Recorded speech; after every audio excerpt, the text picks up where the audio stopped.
Pra të dashur miqtë e mi, ja ku po ritakojemi sërish me mua Tirona Lilin, pikërisht këtu në kanalin Monitor TV, për të komentuar mbi dinamikat, për të komentuar mbi ngjarjet që në fakt po na trondisin dhe na shokojnë në shtëpinë e Big Brother VIP Albania. Një zar fizi ka mbërritur ditën e djeshme pas shumë në fakt kërkesave realisht, jo të thëna me gojë, po kërkimeve me patjetër nga banorët që të thyeshte ky televotim. Banorët nuk e dinë, domethënë nuk kanë informacion që televotimi është anuluar, nuk ekziston televotimi. Është hera e tretë që në Big Brother VIP Albania anulohet televotimi dhe kjo në fakt ka ngritur një pikpyetje të madhe se edhe sa zarfa të zi do të mbrin brenda në shtëpinë e Big Brotherit. Unë kam zbuluar në një farë mënyre, një rregullore, se çfarë dënimi do të marrin banorët në këtë pikë të lojës, domethënë me zarf të zi të 5 brenda shtëpisë. Tani kështu thot rregulloria. Në shtëpinë e Big Brother VIP Albania asnjë gjë nuk ndodh rastësisht. Çdo veprim, çdo fjalë dhe çdo shkelje me patjetër që ka pasoja. Por kur rregullat thyen jo 1, jo 2, por 5 herë me radhë, domethënë 5 zarfa të zi, atëherë loja ndryshon rrënjësisht. Zarfi i zi nuk është më një paralajmërim, por një dënim i rënd që mund të vulos fatin e 2 banorëve, që në këtë rast domethënë është Greta dhe Marko, që automatikisht dyshohet që natën e nesërmbrëmshme Gerta dhe Marko të penalizohen automatikisht nga shtëpia. Çfarë është zarfi i zi në thelb, domethënë çfarë kuptimi ka në Big Brother zarfi i zi? Zarfi i zi është masa më e rëndë disiplinore që produksioni përdor ndaj banorëve që shkelin rregullat themelore të lojës. Domethënë këto nuk është se kanë shkelur rregullat themelore. Këto i kanë tejkaluar përtej rregullave themelore. Ai përdoret kur paralajmërimet janë injoruar, dënimet e mëpërparshme nuk kanë dhënë fare efekt, domethënë pa marrë parasysh që zarfat zi kanë ardhur më herët, pa marrë parasysh që vllau i madh është munduar në një farë forme që ti rregullon situatat në shtëpi, po nuk ka funksionuar. Banorët tani më kanë marrë, domethënë një zarf, siç duket është zarfi më i rënd, sepse do tregohet në prajm se çfarë realisht do t'jepet me këtë zarf. Banori tregon mungesë respekti ndaj lojës, produksionit ose banorëve të tjerë. Realisht, domethënë Greta në këtë rast ka treguar mungesë respekti ndaj kutisë së Pandorës, sepse kutia e Pandorës ishte një mundësi që ju dha Juelës nga vllau i madh. Greta nuk e respektoi, tregoi një anë të saj jashtëzakonisht të tmerrshme, të frikshme, dhe kjo gjëja e nxori domethënë situatën jashtë kontrolli. Tani, çfarë konsiderohet shkelje serioze? Kjo është pyetja në fakt më e madhe që mua më është pyetur, që publiku në fakt të kupton se çfarë mund të ketë brenda këtij zarfi të zi. Shkelje që të çon drejt zarfit të zi përfshin dhunë verbale ose kërcënime të përsëritura. Dhunë verbale ndodhi edhe nga ana e Gretës kundërdrejt Juelës, kërcënime kanë patur të 2 vajzat kundërdrejt njëra tjetrës, dhunë verbale ndodhi edhe nga ana e Markos kundërdrejt Shëndritit, kërcënime kishte nga ana e Markos kundërdrejt Shëndritit.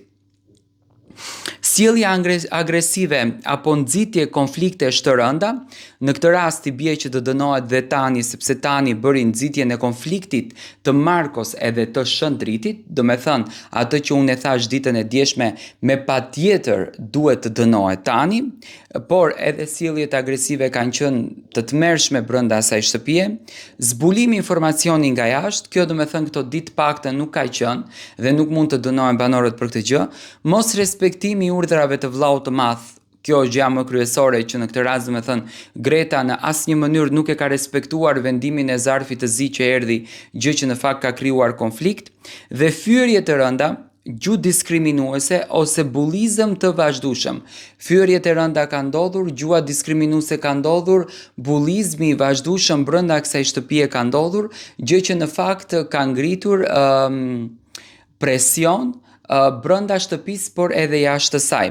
Tentativë për manipulim të lojës ose thyerje strategjike të rregullave. Tentatim për manipulimin e lojës ka patur, që ka qenë Greta, Selin dhe Gimbo. Do me thënë, zarfi i zi del përtej kornizës, do me thënë përtej Gretës, përtej Markos, del përtej atij rrugtimi që ne jemi mësuar realisht ta dëgjojmë në shtëpinë e Big Brotherit.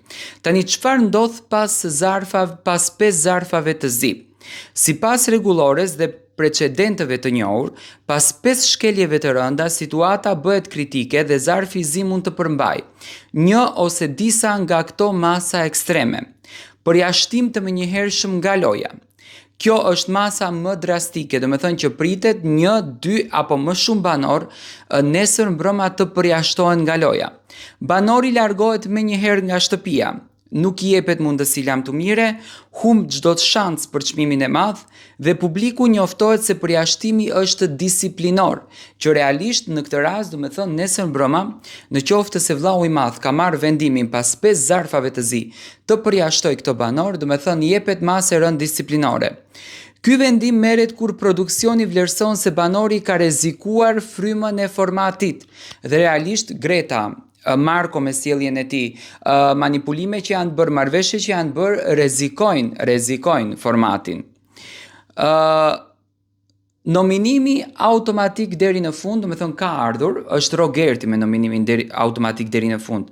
Do me thënë në disa raste, zarfi i zi pas shkeljes së 5 e çon banorin automatikisht në nominim çdo javë, që realisht këto të gjithë, do me thënë Greta, Juela, Gimbo, Selin, Marko, Shëndrit, Artan, mund të shkojnë të gjithë në nominim të, do me thënë, gjatë gjithë kohës në shtëpi, që realisht i bie që këto do dalin javëve në vazhdim.